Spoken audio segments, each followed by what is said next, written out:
Hello everybody and welcome back to my channel, or welcome if you're new here. My name is Jessica. If you are, thank you for clicking on this video today. Today is the first Empties video for 2024, and this would normally be my Empties and Spendies video. I combine them together, but I don't have any Spendies as of now. I have not purchased anything body care, skincare, makeup, hair care related since the beginning of the year. So we've gone 2 months strong, actually over 2 months, but I have emptied quite a few items. So I'm gonna go through everything that I've used up, give you little miniature reviews on each of them. And then I also like to tell you the value of what I spent on these items, or what I can estimate that their value was, just to give me a nice tracking number to see that I'm using the things that I have more than I'm spending on things that are new. Last year, my yearly empties total was $1,920.49. So I don't know if I'm going to be able to make that same number this year, but we will see. Thanks for following along with me. And I am now filming these videos every other month. I was doing it quarterly, so every 3 months,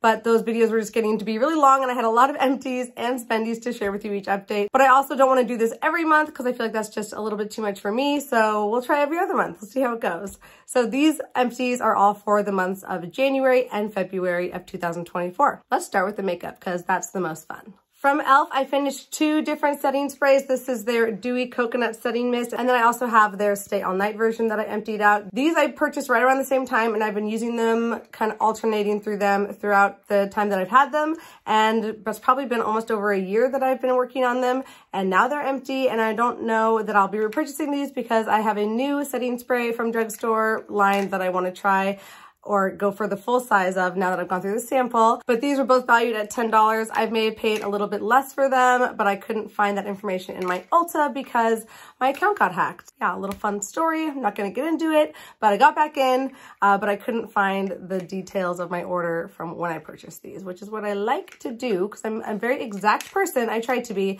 but we'll just go with $10 for each of these for now. I like both of these setting sprays. I think they are a good drugstore option. I think I prefer this one actually a little bit more, the dewy version. And I have learned more about the ingredients inside these setting sprays and how they're not the best for your skin. So I try not to use them on a regular basis, but for a special occasion or a day where I want my makeup to last all day long, this one does come in handy. So maybe I will repurchase it to fill that job, but this one I'm going to try a different version of. And that setting spray I'm referring to is this one from NYX. This is their Dewy Finish setting spray, and I got this for free in a little Ulta grab bag, and I really enjoyed it, and I'm going to purchase the full size soon when NYX is having like a buy one, get one sale on Ulta or something like that. Or like, you know, they do like a buy 2, get 1 sometimes, or buy 1, get 1 40% off. That is when I try and shop from these brands that I enjoy.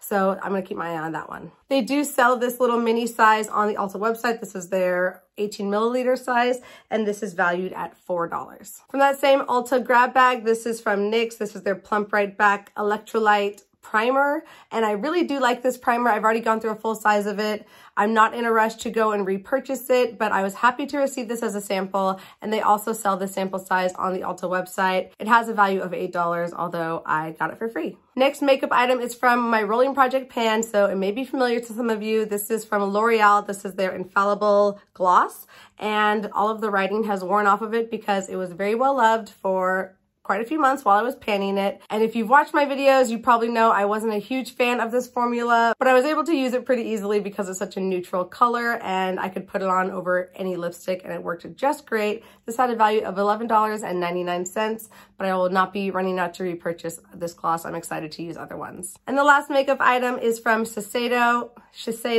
I always get that one wrong, but this concealer I didn't think I liked, but I ended up really falling in love with it, and I've now used it up entirely. I was able to look back on the Sephora website and see that I paid $24.50 for this. However, I couldn't find this concealer on the actual website anymore. I don't know if this item has been discontinued.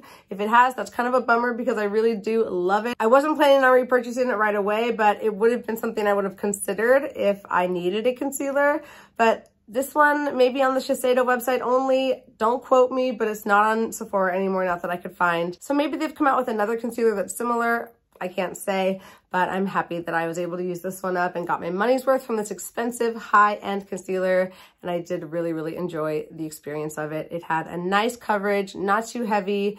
The color was really nice for my winter skin tone. I think that's why I originally thought I didn't like it was because it was a little bit too light for me when I first purchased it, but I was probably a lot tanner in that time. But for the winter, it worked very beautifully for me, and now it is completely empty. It's even fun to see. Can you see that?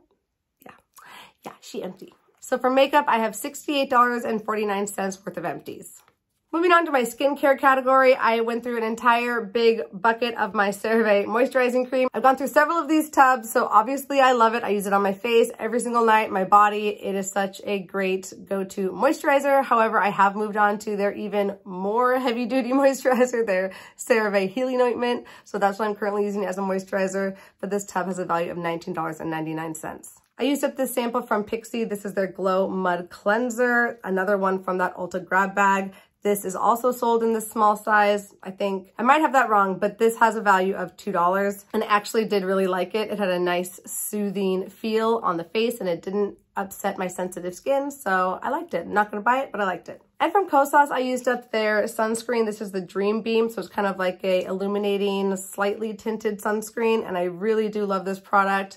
It has a little bit of a greasy feel, but my skin is quite dry and parched, so I do really enjoy that. I feel like it gives a lot of life to my skin. And I bought this one for 20% off, I believe, when I got it, so I paid $32 for it. And I also have this little packet sampler from Estee Lauder. This is their 2-in-1 foam cleanser from their Nutridious line. I'm not sure if I'm saying that right, but it was just a cleanser. I don't have anything remarkable to say about it. It also came from that grab bag, and because it's just one of these little packets, I'm not going to give it a value. Let's just leave it at 0. So in total, my skincare empties are at $53.99. Next is my hair care category, and we have another familiar character in this empties video. This is my Bedhead Small Talk Thickifier Stylizer Energizer that I finally finished up this year. It took me an entire year to finish this product once I brought it into a project, and I'm very happy to say goodbye to it. I was using it to curl and crimp my hair, but it was not the right product for that job, and it was barely working, and my hair looked a little wild on several days during the past several months. So happy to say this is gone. I've moved on to other products. I haven't found like my perfect formula yet, and please, you know, forgive my slightly damp hair for this video. The curly method is just like a whole other thing, and I haven't quite gotten the hang of it yet. But this one was definitely not helping with that. So it is empty, and this had a value of $23.50. Goodbye. Goodbye, hair care product. I'm never going to talk about it ever again. And from Thrive Market, I have this shampoo. This is their coconut vanilla shampoo. I don't use Thrive Market. This was a gift to me for like a white elephant, and it had almost like a gel type texture, and I didn't really like it, and I would not recommend it, but I used it, and it has a value of $5.99. And another little packet sample. This is from Oribe. This is their strengthening mask, another thing from that Ulta grab bag. And I don't know how much stronger my hair was after using this, but hey, it was worth a shot. My hair could use some strengthening. I didn't really notice much of a difference after I used it though. But this one I'm not going to give a value to again, because it's just such a small little of a sample. So in total, my hair care empties are $29.49. And my last category is body care. I have 2 things from Trader Joe's here. We have their pumpkin body scrub, which I purchased way back in the fall, and I finally used it up. I'm not sure what I paid for these, so I kind of was just looking on Amazon to see if I could get like a rough estimate of what these are worth, and I just put that estimate at $10 for this body scrub. And the same is true for their head to toe moisturizing balm. This I use as a hand moisturizer throughout the day. It like lives in my desk at work, and I finally was able to finish this one, and I also gave this a value of $10. So in total, my body care empties are at $20. And that is all for my empties / spendies video for the months of January and February. Again, I didn't have any spendies, so that is a success. I'm happy I was able to kind of stay strong during these first little parts of the year. And there are a few little things on my to get list or to buy list, but I'm waiting for the right opportunity, and I'm not trying to jump the gun and, you know, get things that are just going to sit around for a while. I want to like try and resist as long as I possibly can. So in total, my empties so far for this year are $171.97. And I'm excited to see how high we can get this number throughout the course of the year. It's just a good motivation for me to go through my items, reach for the things I don't normally reach for, and get things moved out of my inventory and out of my house. Thank you so much for watching this video. I really hope you enjoyed it. If you did, don't forget to give it a quick thumbs up before you leave. And if you're new to my channel, I would love it if you consider subscribing and become a part of my little makeup community over here on my corner of the internet. I'm sending love to you out there in the world wherever this video finds you, and I hope you're doing well, and I cannot wait to see you in my next video. But until then, bye!